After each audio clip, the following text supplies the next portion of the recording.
What is going on, guys? It's Justin from the J Media and I'm back with another video. So today I'll be meeting up with David, a fellow photographer from San Antonio. He's pretty well known here in the Texas region.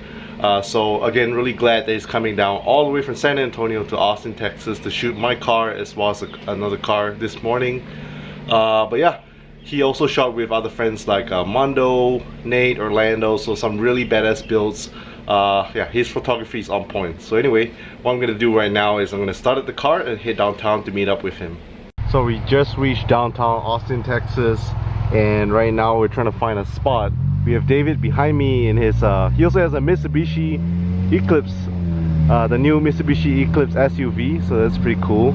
Mitsubishi fam.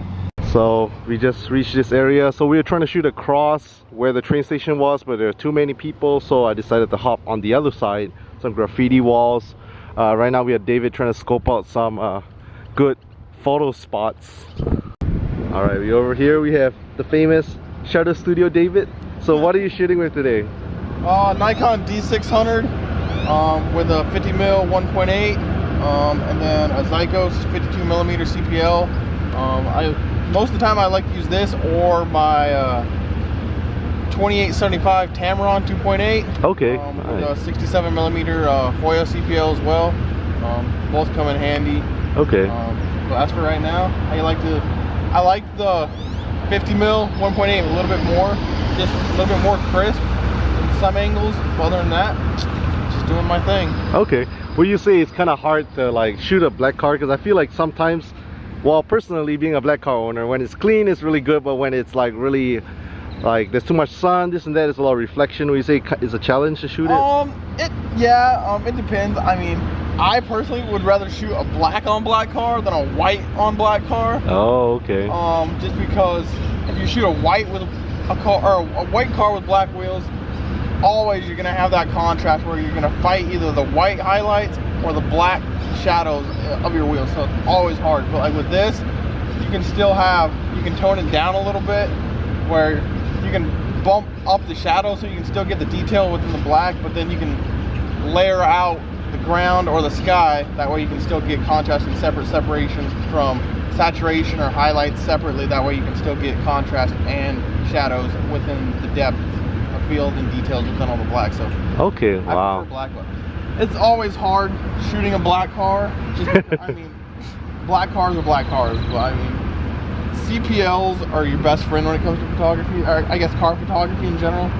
It makes the world of difference.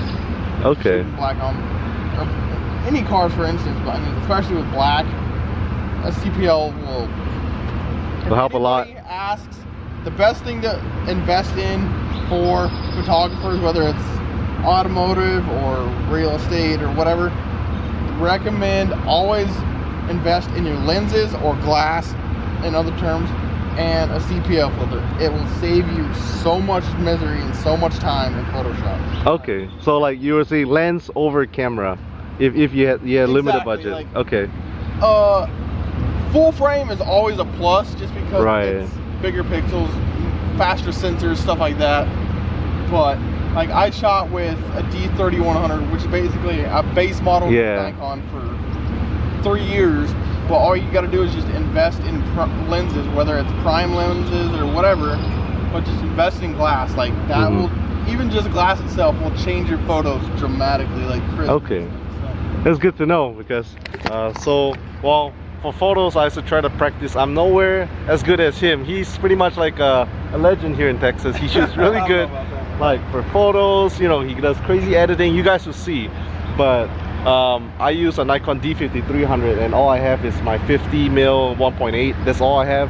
So yeah, I probably have to eventually step up on getting a different lens and just practice more, because that's something I'm not really good at.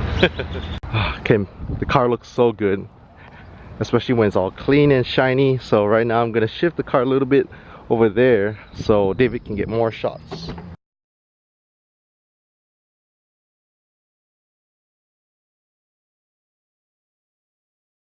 So right now we shifted to another spot. We are parked right on this bridge here.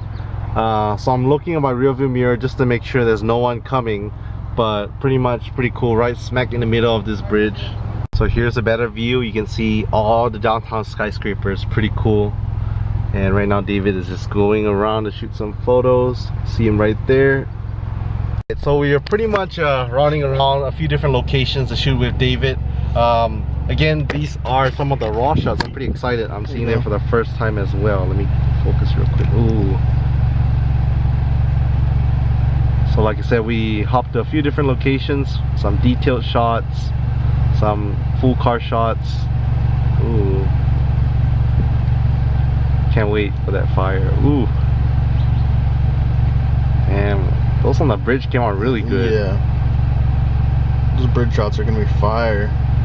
Nice. Yeah. Oh, that's not me, but that's next time, bro. That's next time. So again, I want to give a big thank you to David. Be sure to follow him on his Instagram page if you want to see more of his photos. He does a lot of photography for automotive as well as portraits.